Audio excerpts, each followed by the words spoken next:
కూటమి ప్రభుత్వం ఇది ఇన్ని అన్యాయాలు జరుగుతుంటే నాకు అర్థం కాల. తిరుపతిలో ఎవరండి? జనసేన కదా గెలిచింది. తిరుపతిలో ఇన్ని దౌర్జన్యాలు జరుగుతున్నాయి కదా.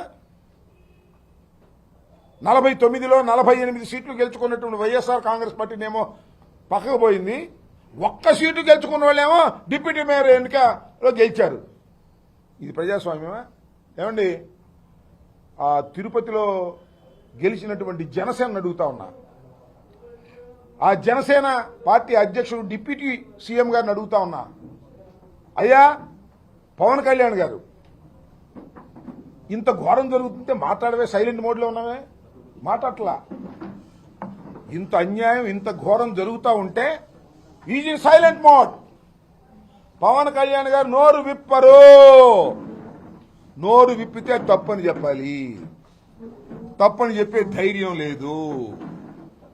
చంద్రబాబు నాయుడు గారు చేస్తున్నటువంటి ఈ అకృత్యాలను ధైర్యంగా ఎదుర్కొని ఇది తప్పు అని ఖండించే శక్తిహీనుడు పవన్ కళ్యాణ్ గారు.